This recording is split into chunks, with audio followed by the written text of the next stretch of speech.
ورحمۃ اللہ وبرکاتہ۔ اعوذ باللہ من الشیطان الرجیم، بسم اللہ الرحمن الرحیم۔ فیہ رجال یحبون ان یتطہروا واللہ یحب المطہرین۔ صدق اللہ العلی العظیم وصدق رسوله النبي الأمي الكريم ونحن على ذلك لمن الشاهدين والشاكرين والحمد لله رب العالمين۔ قال الله عز وجل في شأن حبيبه تعظیما وتکریما، ان اللہ وملائکتہ یصلون علی النبی یا ایہا الذین آمنوا صلوا علیہ وسلموا تسلیما۔ اللہم صلی علی سیدنا محمد وعلی آلہ وصحبہ افضل صلواتک وعدد معلوماتک بارک وسلم صلاۃ و سلاما علیک یا سیدی یا رسول اللہ وعلی آلک و اصحابک یا حبیب اللہ۔ معزز سامعین کرام، زجاجۃ المصابیح کے دو کتاب مکمل ہوئے الحمدللہ، کتاب الایمان اور کتاب العلم۔ آج کتاب الطہارت کا آغاز ہوا الحمدللہ۔ جیسا کہ آپ جانتے ہیں کہ کتاب الطہارت زجاجۃ المصابیح میں ایک الگ کتاب کی شکل اختیار کیا ہے، جبکہ یہی احادیث کتاب الطہارت کی احادیث مشکات میں فضائل وضو میں آئے ہیں، مگر حضرت محی الدکن رحمۃ اللہ علیہ جو زجاجۃ المصابیح کے مؤلف ہے، مرتب ہیں، انہوں نے کتاب الطہارت کو الگ سے جو ہے ایک کتاب کا نام دیا ہے، اور اس میں جو ہے صرف دو احادیث صرف دو احادیث کو اس میں رکھا ہے، اور بعد کی جو احادیث مشکات شریف میں فضائل وضو میں آئے ہیں اس کو حضرت محدث دکن فضائل وضو میں لا لیے ہیں۔ تو یہ زجاجۃ المصابیح کی خصوصیت ہے کہ اس میں کتاب الطہارت الگ کتاب ہے، اور اس کے تحت دو احادیث حضرت محدث دکن رحمۃ اللہ علیہ نے بیان کیے ہیں۔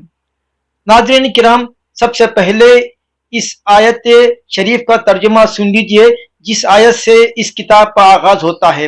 فیہ رجال، اس میں یعنی اس مسجد میں یعنی مسجد قباء میں رجال ایسے لوگ ہیں، یحبون جو پسند کرتے ہیں، ان یتطہروا کہ ہمیشہ وہ پاک صاف رہیں، یعنی پاک اور صاف رہنا ان کو پسند ہے۔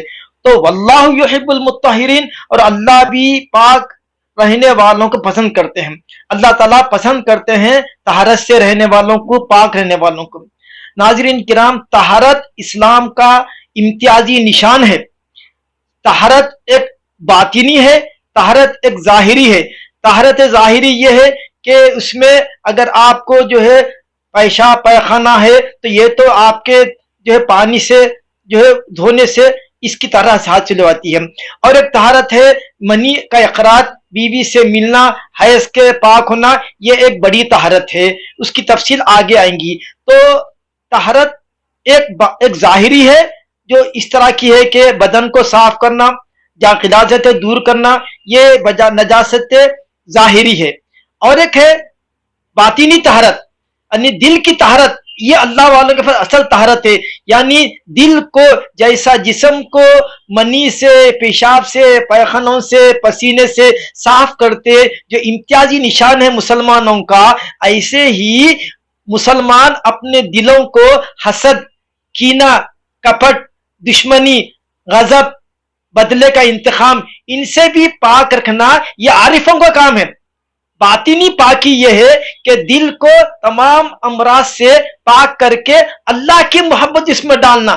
حضرت امام راضی رحمۃ اللہ علیہ کے پاس کہ جب پہنچے، حضرت امام راضی جب پہنچے حضرت شمس تبریز کے پاس، تو حضرت مولانا روم کے پاس پہنچے تو مولانا روم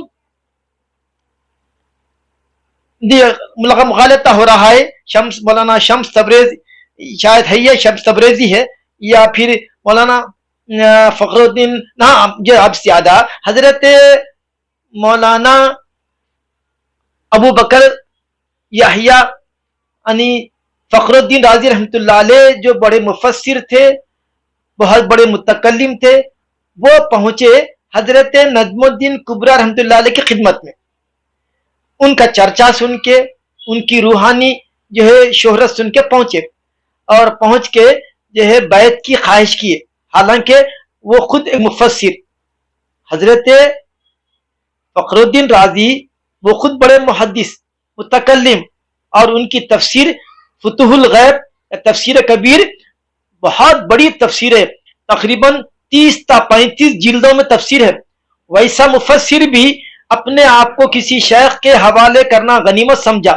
انہوں نے حضرت نجم الدین کبریٰ رحمۃ اللہ علیہ جو روحانی مسند پر تشریف فرما تھے، حضرت فخر الدین رازی ان کی خدمت میں پہنچے اور پہنچ کے اپنی ارادت کا اظہار کیے۔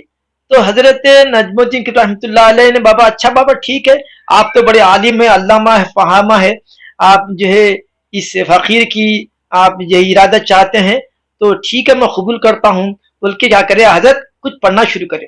حضرت جیسے ہی پڑھنا شروع کرے تو فخر الدین رازی رحمۃ اللہ علیہ کے یہ کانوں سے دھواں نکلنے لگا، کانوں سے دھواں نکلنے لگا۔ تو امام فخر الدین رازی رحمۃ اللہ علیہ فرماتے ہیں حضرت یہ کیا کر رہے ہیں؟ تو بولے تمہارے دل میں خیل و خال، فلسفے کی باتیں، دنیا کی باتیں، وہ جو ہے فقہ کی باتیں سب ہے، اس میں اللہ کی محبت ڈال رہا ہوں میں، یہ سب چیزیں نکال کے تمہارے دل کو اللہ کی آمد جگہ، اللہ کی محبت کا میں اس کو آمد جگہ اور جگہ بنا رہا ہوں، جو مطلوب ہے، جو مقصود ہے۔ حضرت فخر الدین رحمۃ اللہ علیہ فرمائے حضرت میں معذرت چاہتا ہوں، بڑی محنت سے میں نے فلسفہ سیکھا، تفسیر سیکھی، حدیث سیکھی، علم کلام سیکھا، اور آپ یکلخت جس کو نکال دے رہے ہیں، میں معذرت چاہتا ہوں، میرے علوم خدا کے واسطے واپس کر دیجئے۔ اچھا بابا میں تو آپ کو بلایا نہیں، آپ ہی اپنی خواہش کا اظہار کرے، ٹھیک ہے، بلکہ پھر آپ کچھ پڑھنے لگے، پڑھتے ہی وہ دھویں کی شکل میں پھر وہ علوم ان کے کان میں سے ہوتے ہوئے دل میں چلے گئے۔ اب حضرت فخر الدین رحمۃ اللہ علیہ کا یہ خیال تھا کہ لوگ توحید کے ڈر سے، خاتمہ بالخیر کے نہ ہونے کے ڈر سے ارادت کرتے ہیں، کسی پیر کا دامن تھاپتے ہیں، اگر میرے پاس شیطان آیا اور خاتمہ بالخیر پہ ڈاکہ ڈالنے کی کوشش کرا تو میرے پاس توحید کو ثابت کرنے کے لیے 1 نہیں 2 نہیں 360 دلیل ہے، شیطان میرے کو کیسا گمراہ کر سکتا؟ گمراہ خیال یہ ہے کہ شیطان آخری وقت میں شرک میں مبتلا کرتا اور کفر پہ خاتمے کی کوشش کرتا، تو امام فخر الدین رازی فقری انداز میں یہ اپنے اندر سوچ لیے کہ میرے کو شیطان کیسا بھٹکا سکتا، میرے پاس اللہ کی توحید کو ثابت کرنے کے لیے 360 دلائل ہیں، چنانچہ آپ اسی زعم میں چلے گئے۔ اس کے بعد سنیے آخری بات، اب حضرت امام فخر الدین رازی رحمۃ اللہ علیہ جو مفسر، متکلم، محدث ہے، ایمان زمانے کے امام ہے، ان کا آخری وقت آیا تو شیطان ایک بزرگ کی شکل میں آ کے پوچھا کہ اللہ ایک ہے، اس کا ثبوت کیا ہے؟ انہوں نے دلیل پیش کی، شیطان اس دلیل کو کاٹ دیا، پھر دوسری دلیل علامہ فخر الدین رازی پیش کرے، شیطان اس سے بڑی دلیل اسے کاٹ دیا، 350 351 359 دلیل ختم ہو گئے۔ اب آخری دلیل ہے امام فخر الدین رازی کے پاس کہ اللہ ایک ہے، وہ ثابت کرنے کے لیے اگر وہ توحید کے جواب میں بھی شیطان کچھ اگر لا دیا تو پھر امام فخر الدین رازی کا رحمۃ اللہ علیہ کا خاتمہ خیر پہ نہ ہونے کا اندیشہ تھا۔ یہ سب حالات حضرت نجم الدین کبریٰ رحمۃ اللہ علیہ اپنی بصیرت، اپنی باطنی آنکھ سے دیکھ رہے تھے، سمجھے آپ؟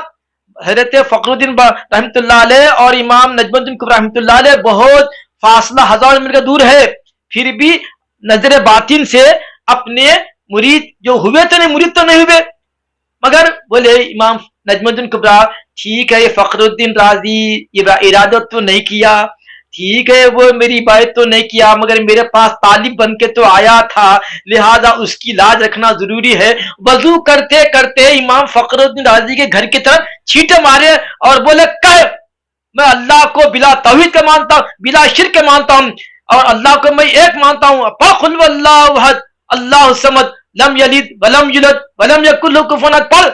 وہ آواز کانوں میں پڑی، فخر الدین رازی کی کانوں میں پڑی، اور آپ نے قرآن نکال بولے میں اللہ کو بلا دلیل مانتا ہوں، قل واللہ احد اللہ الصمد لم یلد ولم یولد ولم یکن لہ کفوا احد، خاتمہ خیر پہ ہوا۔ یہ ہے باطنی طہارت۔ تو اللہ والے کیا کرتے، قلب کی طرف متوجہ کرتے، اور نقشبندیہ سلسلے میں سب سے پہلے اصلاح قلب کی کرتے، کیونکہ قلب ہی اصل ہے۔ یہ اللہ کی یاد کا عمل کا قلب المومن عرش اللہ، اللہ کہیں سماتا، اللہ کہیں سماتا، اگر سما سکتا اللہ تو مومن کے قلب میں، اسی لیے کہا گیا ہے کہ قلب المومن عرش اللہ، کہ مومن کا قلب اللہ کا عرش ہے۔ یہ ہے وسعت قلب کی۔ یہاں پر دنیا ہے، دین ہے، آخرت ہے، تو جب تک کہ وہ دل کو دنیا کی گندگیوں سے، دنیا کی جو ہے خواہشات سے پاک نہیں کریں گے، اللہ کی محبت وہ دل میں نہیں آتی۔ جس برتن میں پہلے ہی سے گندگی ہے، اس برتن میں اگر اور کوئی اچھی چیز ڈالے تو وہ اچھی چیز بھی گندگی کی وجہ سے گندی ہو جاتی۔ اسی لیے اللہ والے کیا کام کرتے، پہلے دل کی صفائی کرتے، یعنی نہ صرف ظاہری طہارت کی بات کرتے بلکہ باطنی پاک توجہ دیتے، اور یہ کہتے کہ دیکھو جس دل میں دنیا کی محبت ہے، شہوتیں ہیں، خواہشیں ہیں، وہ اللہ کی محبت نہیں آتی۔ اسی لیے اللہ والے پہلے ہمارے نقشبندی سلسلے میں پہلے قلب پہ توجہ دیتے، تاکہ قلب چونکہ سردار ہے تمام بدن کا، قلب کی اصلاح ہو گئی۔ اور جس حدیث میں ہے کہ جیسا اذا صلح القلب صلح الجسد کلہ، اگر قلب ٹھیک ہے پورا جسم ٹھیک ہے، اور قلب بیمار ہے، قلب متشکی ہے، قلب اگر جو ہے امراض میں گھرا ہوا ہے، نفسات سے خواہشات میں گھرا ہوا ہے، تو پورا جسم اس کا متاثر رہتا ہے۔ اسی لیے نقشبندیہ سلسلے کا یہ امتیازی وصف ہے کہ ان کا سلوک پہلے شروع ہوتا قلب سے۔ معزز سامعین، طہارت اسلام کا امتیازی نشان ہے۔ طہارت کے خلاف جانا اللہ کے خلاف جانا ہے۔ ایسے ہی نماز روزہ زکوٰۃ حج یہ اسلامی شعار ہے، اسلامی فرائض ہے۔ ایسے ہی حجاب یہ اللہ تعالیٰ کا ڈیوائن حکم ہے، اللہ تعالیٰ کا حکم ہے۔ سورہ نور میں، سورہ حجرات میں باضابطہ کہا گیا کہ نظریں نیچی رکھو، اور اپنا نقاب اوپر ڈالو، اپنے چہرے کو چھپاؤ، چہرے کی جو خوبصورتی مت ظاہر کرو، اپنے زیورات کو، اپنی خوبصورتی کو ظاہر مت کرو۔ وَلَا تَبَرَّجْنَا تَبَرُّجَ الْجَاهِلِيَّةِ الْأُولَىٰ، امہات المؤمنین کو حکم دیا گیا کہ جاہلی زمانے میں جیسا عورتیں بن ٹھن کے جاتی تھی ویسا مت نکلو۔ وَأَقِمْنَا الصَّلَاةَ وَآتِينَا الزَّكَاةَ وَآتِينَا اللَّهَ وَرَسُولَهُ، کہ تم زکات دو، نماز پڑھو اور اللہ کی اطاعت کرو۔ یہ امہات المؤمنین کا حکم ہے، تو ان کی بیٹیوں کا بھی یہ حکم ہے۔ حجاب کا حکم کوئی نیا نہیں ہے، زمانے صدر اسلام سے اب تک چلا رہا ہے، قیامت تک چلتے رہیں گا۔ حجاب سے لڑنا اللہ سے لڑنا ہے، اور اللہ ہم سب کا ہے، ایشور ہم سب کا ہے، اللہ ہم سب کا ہے۔ کیا تم ایشور سے لڑتے ہیں؟ حجاب سے لڑنے والے ایشور سے لڑ رہے ہیں، اللہ سے لڑ رہے ہیں، ان کو جواب دینا ہے، ہم کو بھی مرنا ہے اور مخالفین کو مرنا ہے۔ کیا جواب دیں گے؟ کس سے لڑ رہے ہیں؟ مسلمانوں سے لڑائی نہیں ہے، لڑائی مسلمانوں کی نہیں ہے، یہ مسلمانوں کے اللہ کے حکم کی خلاف ورزی ہے۔ تو اللہ کے حکم کی خلاف ورزی کرنا اور اس کے خلاف جو ہے جد و جہد کرنا، گویا اللہ سے خلاف کرنا، اللہ سے جنگ کرنا، اللہ سے جہاد کرنے کا یہ سبب ہے۔ ہم اپیل کرتے ہیں اپنے بھائیوں سے، برادران وطن سے، کہ خدا کے واسطے جو ڈیوائن جو ریول ہے، قرآن مجید کسی کا لکھا ہوا نہیں کتاب نہیں ہے، قرآن مجید محمد صلی اللہ علیہ وسلم کی لکھی ہوئی کتاب نہیں ہے، یہ ڈیوائن جیسا اس کے پہلے کے پراناس، اس کے پہلے کے جو کتابیں ہیں جو ویداس ہیں، جیسا وہ اللہ کے طرف سے اتارے گئے ہیں، جیسا کہ یقین ہے ہم بھی کہتے ہیں کہ قرآن سے پہلے اللہ تعالیٰ جو ہے 100 سے زیادہ صحیفے نازل ہوئے، 4 کتابیں نازل ہوئی، تورات، زبور، انجیل اور قرآن مجید۔ ہو سکتا ہے کہ اپنشید ہو سکتا ہے کہ پرانات یہ بھی اللہ کے کلام ہوں گے، ہم یقین رکھتے ہیں، مگر ہم عمل قرآن پہ کرتے ہیں۔ تو میرے برادران محترم سے اپیل ہے کہ حجاب کے خلاف لڑائی مسلمانوں سے نہیں ہو رہی، یہ لڑائی اللہ سے ہو رہی، جس کے سامنے ہم سب کو مرنے کے بعد ٹھہرنا ہے اور ہمارے عمل کا جواب دینا ہے، اور وہ اللہ قادر ہے اس بات کا، آسمان و زمین کا پیدا کرنے والا ہے، وہ جنت بھی دے سکتا ہے اور مخالفین کو کہیں بھی ڈال سکتا ہے، کچھ بھی عذاب دے سکتا ہے. اسی لیے ہم کو ڈرنا چاہیے، اللہ کی خلاف ورزی سے ہم کو ڈرنا چاہیے. اللہ کے سامنے سب کو حضور جانا ہے، سب کے سامنے ٹھہرنا ہے. ہمارے برادران وطن کا یقین ہے کہ ان کے پاس سورگ بھی ہے، ان کے پاس نرک بھی ہے، ہمارے پاس جنت ہے، ہمارے پاس دوزخ ہے. اسی لیے ہمارے آخرت کے بارے میں جو زندگی تو ختم ہونے والی ہے، کسی کی زندگی اگر 1000 سال کی بھی تو ختم ہونے والی ہے، اس کے بعد ایک اور زندگی آنے والی ہے، وہ ہے دائمی زندگی. اس میں کوئی موت نہیں ہے، کوئی فنا نہیں ہے. وہ زندگی کے لیے تیاری کریں، وہ زندگی کے لیے اپنے آپ کو بنا کے رکھیں. یہ جائے کہ اپنی ساری مصیبتیں اسلام کے خلاف، حجاب کے خلاف کرنے سے اس میں نقصان کس کا ہے؟ نقصان مسلمانوں کا نہیں ہے. حجاب تو حجاب رہیں گا انشاءاللہ، یہ ڈیوائن رول ہے، یہ ڈیوائن انشاءاللہ خاموش قائم رہے گا انشاءاللہ. اور یہ دستوری حق بھی ہے کہ ہمارے ہندو بھائی بھی سیتا کا دیکھیے قصہ، سیتا جو ہے کہ لکشمن پیر بھی نہیں دیکھے تھے، رام چھوڑ کے چلے گئے تھے لکشمن کے پاس. لکشمن اپنی بھاوت کو نہیں پہنچا سکے. جب بنواس کر کے 14 سال کے بعد آئے تو لکشمن اپنی بھابھی کو پہچان نہیں سکے. کیوں کہ ان کی بھابھی کو نظر اٹھا کے نہیں دیکھے تھے، وہ بھی پردہ کرتے تھے، یہی پردہ کرتے تھے. لکشمن اپنی بھابھی کو ان کے پیروں سے پہچانے کے میری بھابھی ہے. تو تصور حجاب کا ہر جگہ ہے، اور یہ عورت کی زینت ہے، سیکورٹی ہے، سیکورٹی ہے. اس لیے برادران وطن سے اپیل ہے اس بارے میں ٹھنڈک سے سوچیں. اس میں کسی قسم کی جو ہے مخالفت جو ہے مناسب نہیں ہے، بلکہ ہر مذہب کو چاہیے کہ اپنا ڈریس کوڈ اپنا قائم رکھے تاکہ جو ہے دوسروں کو برا موقع نہ ملے. آج کل جو فحش بازی، جو زناکاری کے جو اسباب ہے، جو سب معلوم ہے، یہ سب معلوم ہے اس کے اسباب کیا ہیں، اس میں تفصیل جانے کی ضرورت نہیں. تو جیسا حجاب امتیازی خصوصیت ہے اسلام کا، ایسے ہی طہارت بھی امتیازی خصوصیت ہے.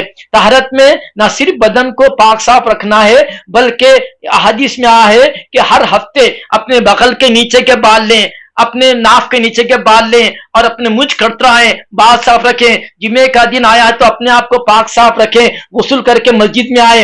اور یہ ہم نے دیکھا ہے کہ کئی لوگوں کے بال یہاں تک بڑے ہوئے ہیں، کئی لوگوں کے بال یہاں تک بڑے ہوئے ہیں، کئی لوگوں کے بال کٹتے نہیں. خیر ان کا اپنا مذہبی معاملہ ہے، مگر اسلام کا یہ طریقہ ہے، اسلام کی طہارت کا اصول ہے کہ اپنے آپ کو جو ہے جسم کو ظاہری اور باطنی جو ہے گندگی سے پاک رکھے اور اپنے آپ کو جو ہے سدھار کے رکھے. اور دوسروں کا مذہبی معاملہ ہے تو ہم اس میں اختیار نہیں دیکھتے، مگر جہاں تک مسلمانوں کے تعلق سے ہم بتا رہے ہیں کہ مسلمانوں کی طہارت میں بغل کے نیچے کے ناف کے نیچے کے بال لینا، اور 40 دن اگر یہ بال بڑھ جاتے ہیں تو ان کی نماز میں کراہت آ جاتی ہے. ایسے ہی مونچھ کے بال بھی کترنا، اگر مونچھ کے بال اگر جو ہے پانی میں پڑتے ہیں تو پانی پھر وہ اس میں بھی کراہت آتی ہے. ناک کے بال بھی لینا. اس طرح سے مومن ظاہر باطن میں صاف اور پاک صاف رہنا، کیونکہ مومن کے ساتھ فرشتے رہتے ہیں. مومن اللہ کا جو ہے بندہ ہے اور اللہ کے حکم پر کام جو ہے رہتا ہے. اس باتوں کی تمہید کے بعد، اس گفتگو کی تمہید کے بعد آج کا یہ بیان سن لیجئے. پہلی آیت ہے کہ یہ آیت اتری کس کی شان میں؟ یہ آیت اتری اہل قباء کی شان میں کہ وہ جو ہے کیا کرتے تھے. جب اہل قباء کی شان میں یہ آیت اتری تو حضور نے فرمایا کہ بھائی آپ لوگ ایسا کیا کام کرتے کہ تمہاری شان میں آیت الہی نازل ہوئی. تو انہوں نے اس کے رسول صلی اللہ علیہ وسلم ہم جو ہے آپ ہی کے بتائے ہوئے طریقے پر، آپ ہی کے حکم پر ہم طہارت کرتے ہیں. پہلے ہم ڈھیلا لیتے ہیں، پھر ہم پانی سے طہارت کرتے ہیں. پہلے ہاں یہی وجہ ہے کہ تمہاری شان میں یہ آیت اتری. تو اہل قباء کے وہ لوگ جو طہارت میں یہ اہتمام کرتے تھے کہ پہلے ڈھیلا سکھاتے تھے، ڈھیلے سے، کیونکہ پیشاب ہاتھ سے پکڑنا، پیخانہ ہاتھ سے پکڑنا یہ انسانی ظرافت کے خلاف ہے، شرافت کے خلاف ہے. کوئی تہذیب نہیں مانتی اس کو. اسی لیے ہم جو ہے آج کل ٹوائلٹ پیپر نکلے ہیں، ٹوائلٹ سے پہلے ڈھیلے تھے، ٹوائلٹ سے پہلے سکھانا، اس کے بعد پانی ڈالنا. تو یہ طریقہ ایسا ہے جس کو اللہ بہت پسند کرتے ہیں، اور ایسے لوگوں کو جو ایسی طہارت کرتے ہیں اللہ تعالیٰ بہت پسند کرتے ہیں. اللہ جس کو محبت کرتا ہے پھر اور کیا قسمت. اللہ ہی فرما رہا ہے کہ میں تم سے محبت کرتا ہوں، تو پھر اس کی قسمت کا اور کیا پوچھنا کہ اللہ تعالیٰ کے محبوب آتے ہیں، یعنی طہارت رہنے والے اللہ کے محبوب ہیں. حضرت مولانا ابو الفضل صاحب رحمۃ اللہ علیہ کی خدمت میں ایک صاحب تھے. مولانا ابو الفضل صاحب رحمۃ اللہ علیہ طہارت کے بارے میں بہت احتیاط کرتے تھے، اور ہمارے اساتذہ میں پروفیسر مولانا غلام محمد صاحب اور میرے پیر مرشد حضرت ابو الفدا رحمۃ اللہ علیہ یہ باہر نماز نہیں پڑھتے تھے.